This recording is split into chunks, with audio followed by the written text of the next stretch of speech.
If you're over 60 and you answer your phone the way most people do, politely, the way you were raised, there's a single question scammers love to ask, because the moment you say yes to it, something changes on their end that you'd never expect. In the next few minutes, I'm going to tell you exactly what that question is, why your answer matters so much more than you'd think, and the one-word response that protects you completely. Stick with me, because once you understand what's really happening when you say yes, you'll never answer that question the same way again. This is something that happens dozens of times a day all across the country, and most people never think twice about it, which is exactly why it works so well. Before we get into it, I want to be upfront. Everything you're about to hear is built around real patterns and current best practices, shared here for general education and peace of mind. Think of it as a practical walkthrough, not a reason to be afraid of your phone. Here's the setup. The phone rings. You don't recognize the number, but you answer anyway, because that's just what people do, especially if you've had the same number for 30 years and you're used to calls from doctors' offices, pharmacies, even old friends calling from numbers you don't have saved. And then comes the question. It's short.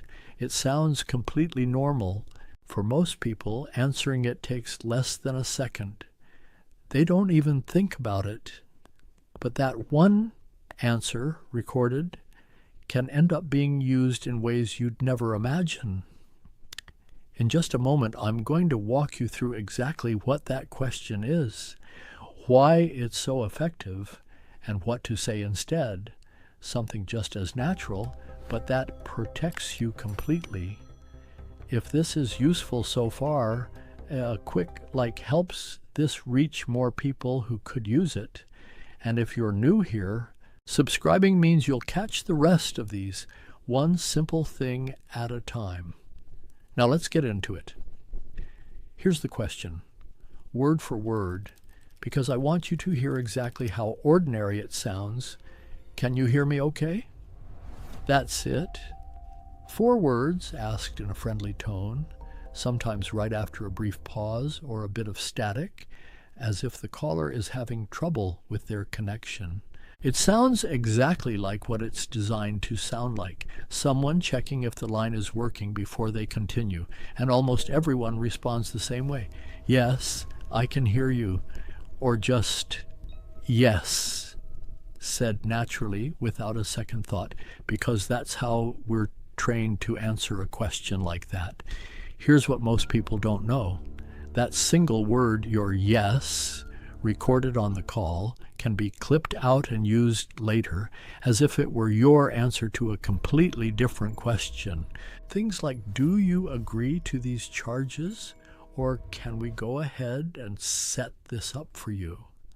On its own, a recording of you saying yes doesn't prove you agreed to anything specific, but it has been used in disputes over unauthorized charges or services as something that sounds like consent, especially when someone is trying to convince a company or even convince you that you said yes to something you never actually agreed to. So the call itself often goes nowhere dramatic. No big reveal, no request for your bank information on the spot.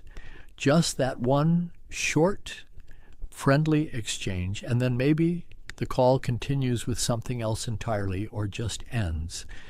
The yes is the whole point. Everything else is just the wrapper it comes in. Before we go further, and this is the part I think matters most, let me properly introduce myself. My name is Michael Carter. For more than 20 years, I worked as a banking security consultant, which meant looking closely at exactly how situations like this play out, and more importantly, how people protect themselves from them. Most retirement scams don't happen because people are careless. They happen because the people behind them know exactly how to create urgency, fear, or in this case, something as small and ordinary as a single yes. My job here is to help you stay one step ahead so you can protect the money you've spent a lifetime building. Now let's get into why this particular question works so well, even on people who consider themselves careful. Here's something I think most of us already sense, even if we've never put it into words. When the phone rings and you don't recognize the number, something in you tightens up a little. Maybe just slightly, a small pause before you answer, or a moment of, who could this be? That instinct is a good one. It's your awareness doing exactly what it's supposed to do. But here's where it gets tricky. That instinct usually kicks in before you answer, while the phone is still ringing.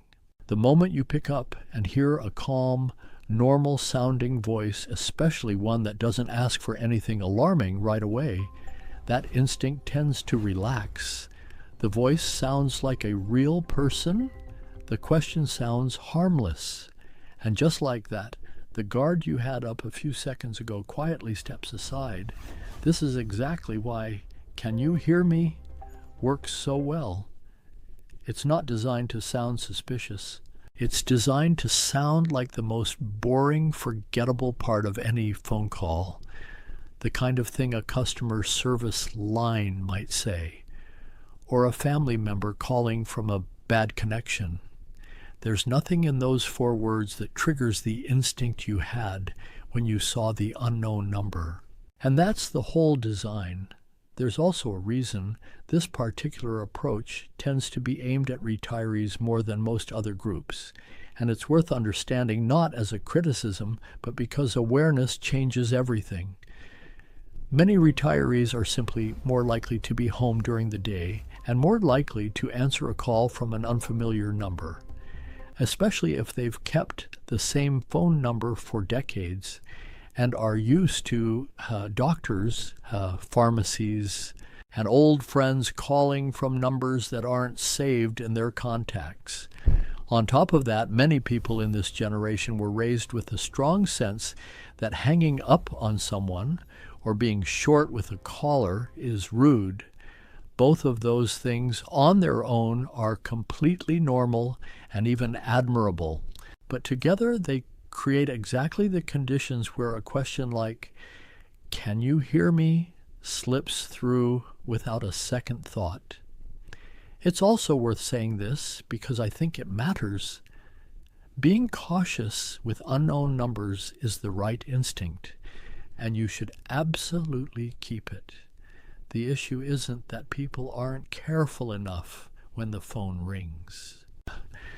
It's that caution tends to fade the moment a voice on the other end sounds friendly and ordinary, and that's precisely the moment it's needed most.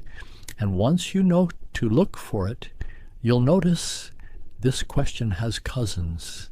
Sometimes it's not, "Can you hear me?" but something just as simple. "Is this your name?"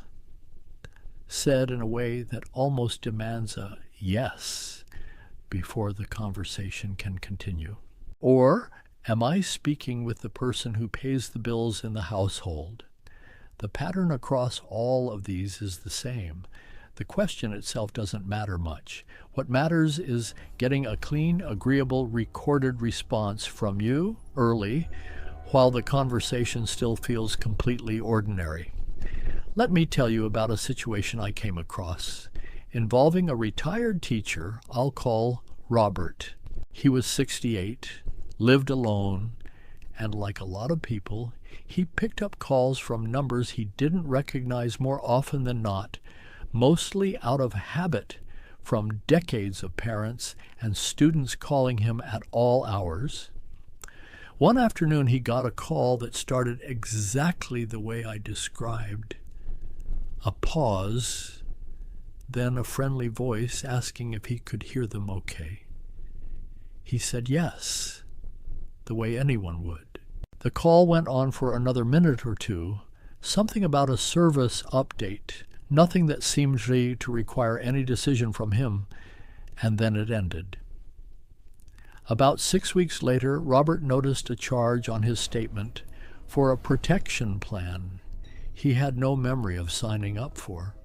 When he called to dispute it, he was told there was a recorded call where he'd agreed to the terms, including his yes, confirming he understood and accepted. Robert was certain he'd never agreed to anything like that. But without a clear recollection of every call he'd taken in the past 2 months, disputing the charge took him weeks of phone calls, letters, and persistence to resolve. In the end, the charge was removed. But Robert told me afterward that the most frustrating part wasn't the money. It was realizing that the entire dispute hinged on a single word he'd said without thinking, in response to a question that, at the time, seemed to mean absolutely nothing. If you're thinking back through past calls right now, wondering if you've ever answered a question like this without thinking, I want to put your mind at ease about something. A single recorded yes to a vague question on its own doesn't automatically mean anything has happened or will happen. Most of the time, nothing comes of it at all. The reason we're talking about this isn't because every yes leads to a problem. It's because building this small habit costs you nothing. And it closes a door that, for some people, has led to exactly the kind of headache Robert went through. Going forward is what matters, not looking back and worrying about every call you've ever answered. So what do you actually do? I want to be clear. The answer isn't to never answer your phone, and it isn't to be rude or suspicious with every caller. Most calls really are exactly what they appear to be. The simple shift is this. When someone you don't recognize asks a yes or no question early in a call, especially something as generic as, "Can you hear me?" you can answer with information instead of agreement. Here's what that might sound like in practice. If the phone rings and a voice says, "Hi there, can you hear me okay?" Instead of yes, you might say, "I can hear you fine. Who's calling, please?" If they respond with a company name you don't recognize, you can simply say, "I don't think I'm familiar with that. Can you tell me what this is regarding?" Notice that none of this is rude, and none of it requires confrontation.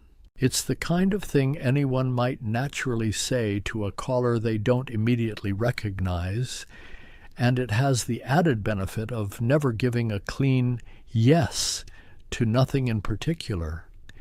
If the call is legitimate, this changes nothing. A real pharmacy, a real bank representative, a real family member, they'll simply answer your question and move on. But if the call isn't what it claims to be, this small shift means there's no clean yes sitting on a recording somewhere with nothing attached to it. And if at any point the call starts asking for personal information, account numbers, or anything you weren't expecting, the safest response is always the same. Hang up and call the company or person back directly, using a number you already know and trust, not one given to you during the call. Here's the part I want to leave you with before we move on.